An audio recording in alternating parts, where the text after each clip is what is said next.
सूर्या देव की बेटी और श्री कृष्णा का विवाह। सूर्य देव के दो बेटे हैं, यम और शनि, जिनके बारे में सभी जानते हैं, लेकिन सूर्य देव की पुत्रियां भी हैं, जिनमें से एक का विवाह श्री कृष्ण के साथ हुआ था।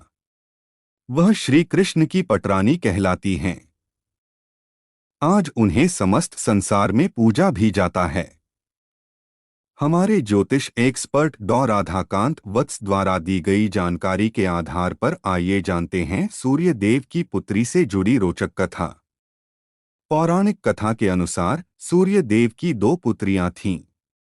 एक का नाम कालिंदी था और दूसरी का नाम भद्रा था।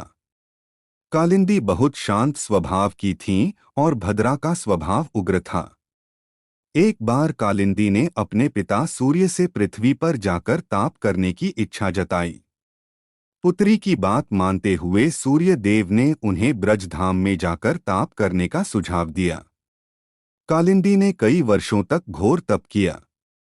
जब द्वापर युग में श्री कृष्ण ने जन्म लिया, तब कालिंदी ने प्रभु से उनके दर्शन के लिए अनुरोध किया। श्री कृष्ण ने लीला रचाई।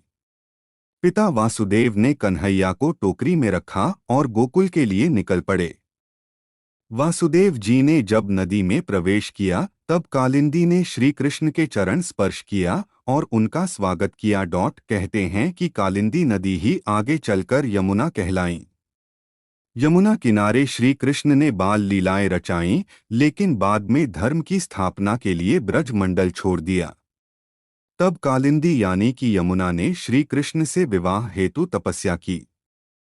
महाभारत युद्ध के बाद जब श्री कृष्ण अर्जुन के साथ पुनः ब्रजधाम पहुंचे, तब अर्जुन की नजर नदी में ताप कर रही कालिंदी पर पड़ी और उन्हें कालिंदी से उनका परिचय पूछा। तब कालिंदी ने बताया कि वह श्री कृष्ण से विवाह हेतु तपस्या कर रही हैं। अर्जुन ने श्री कृष्ण को यह बात बताई।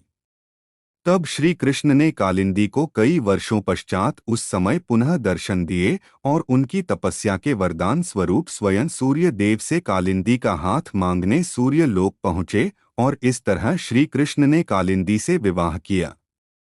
कालिंदी आज यमुना नाम से प्रख्यात हैं और न सिर्फ समस्त ब्रज मंडल में बल्कि जहाँ से भी इनका प्रवाह है वहाँ पूजनीय हैं।